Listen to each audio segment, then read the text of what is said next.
علاقے میں ابھی تک نبوت کا اعلان نہیں ہوا. ابو بکر کچھ جوان ہوئے, یمن کے علاقے میں گئے. وہاں جا کر پتا چلا ایک علاقے میں بڑا اللہ والا رہتا ہے. نیک لوگوں کی یہ عادت ہوتی ہے کہ جب وہ سنتے ہیں نا کہ کوئی اللہ والا کسی علاقے میں رہتا ہے تو اس کی صحبت میں چلے جاتے ہیں. ابو بکر نے سنا کہ یہاں پہ اللہ والا رہتا ہے. ابو بکر اس کی صحبت میں گئے اور جا کر کے بیٹھ گئے, سلام کیا. اس آدمی اتنا وہ ضعیف تھا کہ اس کی پلکیں جو ہے نا یہ جو بھویں ہوتی ہیں یہ بالکل آنکھوں کے اوپر آ چکی تھی, بالکل کمزور جسم تھا. ابو بکر نے سلام کیا, اس نے جواب دیا, اس نے سوال کیا کون ہو؟ ابو بکر نے کہا میں عبداللہ ہوں. کہا کہاں سے آئے ہو؟ کہا مکے سے آیا ہوں. ابو کا نام کیا ہے؟ فرمایا ابو کا نام عثمان ہے. ابو کی کنیت کیا ہے؟ کہا ابو کی کنیت ابو قحافہ ہے. اچھا کس قبیلے سے ہو؟ کہا بنو تمیم کے قبیلے سے ہو. جب اس اللہ والے نے ابو بکر کے یہ جملے سنے اس کی آنکھوں سے آنسو آ گئے. ابو بکر نے پوچھا روتے کیوں ہو, پریشان کیوں ہو, آنکھوں سے آنسو کیوں آ گئے ہیں؟ تو اس بزرگ نے کہا بیٹا قریب ہو جاؤ. ابو بکر کو قریب کیا, اپنے پاس بٹھا لیا اور بٹھا کر کے کہنے لگے بیٹا میری عمر 390 سال ہے, میرے اوپر 4 صدیاں بیتنے کو ہے. میں تورات کا عالم ہوں, میں زبور کا حافظ ہوں, انجیل میرے سینے میں موجود ہے.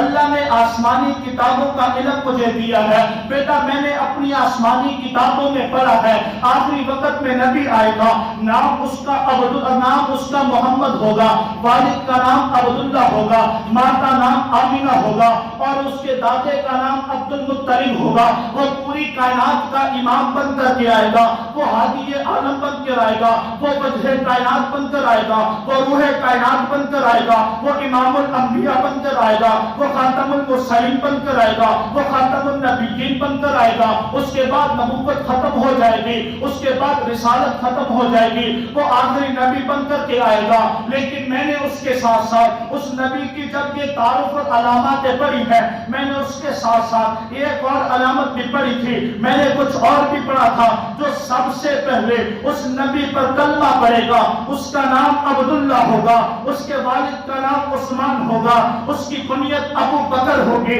اس کا لقب صدیق ہوگا, آسمانوں پر عتیق ہوگا, بنو تمیم قبیلے سے ہوگا, اس کے والد کا نام عبداللہ ہوگا, والد کی کنیت ابو قحافہ ہوگی, ماں کا نام ام خیر سلمہ ہوگا. جب ساری باتیں تیرے اندر پائی جاتی ہے تو میں نے آج تجھے دیکھ لیا ہے. میں نے آخری نبی کو نہیں دیکھا, آخری نبی کے یار کو دیکھ لیا ہے. میں نے آخری نبی کو نہیں دیکھا, آخری نبی کے جانسار کو دیکھ لیا ہے. میں نے آخری نبی کو نہیں دیکھا, آخری نبی کے ساتھی کو دیکھ لیا ہے. میں نے آخری نبی کو نہیں دیکھا, آخری نبی کے رفیق کو دیکھ لیا ہے. اے بیٹا میں نے اللہ سے دعا کی تھی اللہ مجھے اتنی زندگی دے دینا, میں آخری نبی پر ایمان لاؤں گا, میں آخری نبی کا دیدار کروں گا. اللہ اگر مجھے اتنی زندگی نہ ملے کہ میں آخری نبی کو دیکھ سکوں تو اتنی زندگی مجھے ضرور دینا. یہ جو شخص سب سے پہلے اس نبی پر ایمان لائے گا اللہ اس سے ملاقات کروا دینا, اللہ اس سے میرا دیدار کروا دینا. اے بیٹے میرے دل میں تڑپ تھی, میرے دل میں تمنا تھی, میرے دل میں آرزو تھی کہ وہ جو نبی آئے گا اس پر جو ایمان لائے گا میں اس کا دیدار کروں. چنانچہ وہ بوڑھا قریب آتا ہے, اپنی ہاتھوں سے اپنی آنکھوں کو کھولتا ہے, ابو بکر کے چہرے کو دیکھتا ہے, آنکھوں سے آنسو ہے. اے بیٹا تب کیا عالم ہوگا جب اس نبی کے ساتھ اکیلا چلے گا. بیٹا ابو بکر تیرا کیا حال ہوگا جب مکے والے تجھ پر ظلم کریں گے. بیٹا تیری اس وقت کیفیت کیا ہوگی جب رات کی تنہائی ہوگی, تو نبی کے ساتھ ہوگا اور تیسرا کوئی بھی نہیں ہوگا. رات کی تاریکی میں چلے گا, نبی تیرے ساتھ ہوگا, تو نبی کے ساتھ ہوگا. ابو بکر تیری کیفیت کیا ہوگی جو تم نبی کو اٹھائے گا, اٹھا کر کے کندھوں پہ بٹھائے گا. ابو بکر تیری کیفیت کیا ہوگی جب تو لے کر کے چڑھے گا, پھر تو غار تک پہنچے گا, 5000 فٹ کی بلندی کو تو عبور کر جائے گا. ابو بکر تیری کیفیت کیا ہوگی جب تو غار میں پہنچے گا.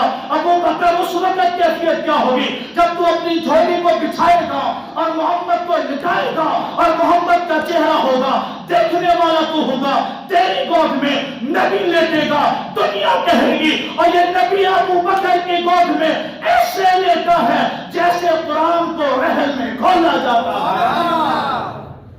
ابو بکر تیرا مقام اس وقت کیا ہوگا؟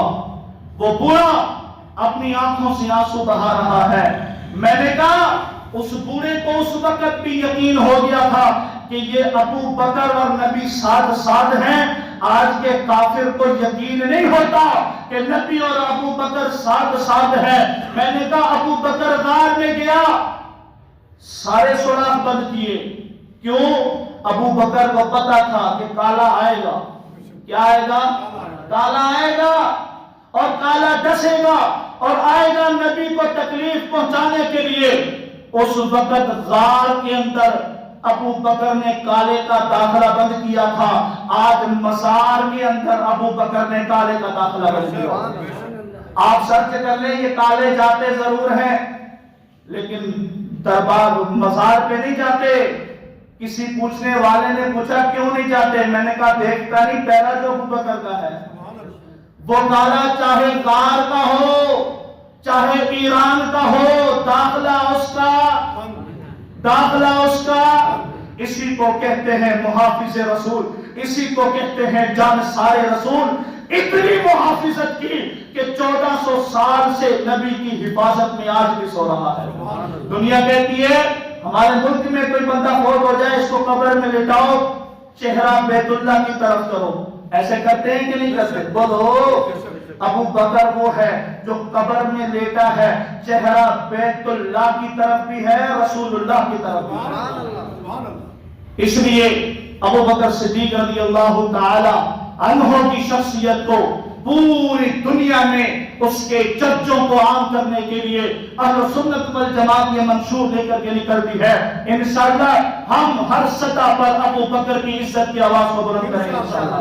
اسی سلسلے میں 15 جنوری 22 جمادی الثانی کو عظیم الشان مجلس صحابہ علی کا انعقاد ہونے جا رہا ہے نواب شاہ کے اندر. آپ سب ساتھ چلیں گے, سب ساتھ دیں گے. اللہ تعالیٰ سے دعا ہے اللہ تعالیٰ ہم سب کا عامل ناصر ہو. وما علینا الا البلاغ.